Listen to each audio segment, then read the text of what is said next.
tagal-tagal ko nang gustong mayakap ka. At ngayon, nangyari na nga, niyakap na kita. Ang saya-saya ko dahil na nangyari na ito. Pero, may takot din yung saya ko dahil nalaman ko kung bakit ka nandito. Ooperahan na nga po ako bukas. Pero hindi ko po alam kung ano mangyayari sa akin pagkatapos. Anak, makakaligtas ka. Sigurado ako. Idadasal ko na makakaligtas ka. Kasi hindi naman tayo magkakakilala ngayon kung mawawala ka ulit sa akin, hindi ba? Pero hindi, ayokong isipin yon. Basta ang alam ko, makakaligtas ka, anak. Makakaligtas ka. Pwede po ba akong humiling sa inyo? Humiling? Sige, anak. Humiling ka kahit ano gagawin ko. Meron po kasing isang mahalagang tao sa akin. Pero ayaw po sa kanya ng daddy ko. Si Tisoy. Paano mo niyo siya nakilala? Anak, sa tingin mo, hindi ako gumagawa ng paraan para makilala ka at ang mga tao sa paligid mo, kahit na hindi mo pa alam na ako ang tunay mong ina.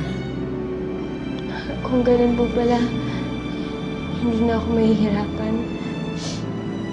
Mahihirapan na ano? Ay ibilin si Tisoy sa inyo kung sakaling may masamang mangyari sa akin pagkatapos akong operahan. Bakit ba iniisip mo na may masamang mangyayari sa'yo? Sa tingin mo, papayag ako? O ang daddy mo? Hindi naman natin hawak yung buhay natin.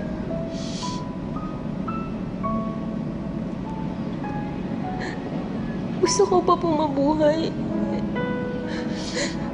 Gustong-gusto ko. Pero kung may masama pong mangyari sa akin bukas, sa inyo ko po ibibilin si Tisoy. Elise. Gusto ko po makatapos siya. Gusto ko pong maiangat niya yung buhay niya. Kaya mabuhay man ako ng matagal o hindi. Sigurado po ako pag hindi, hindi na naman siya tutulungan ng daddy at mommy ko. Sabi niyo po kanina, gusto niyo akong mayakap. Kung ganun po, mahal niyo ako. At kung mahal niyo ako, Huwag mo nang tapusin ang gusto mong sabihin, Elise, anak. Alam ko na makakaligtas ka. At kahit na makaligtas ka, pinapangako ko sa'yo, tutulungan ko si Tisoy. Ha? salamat po.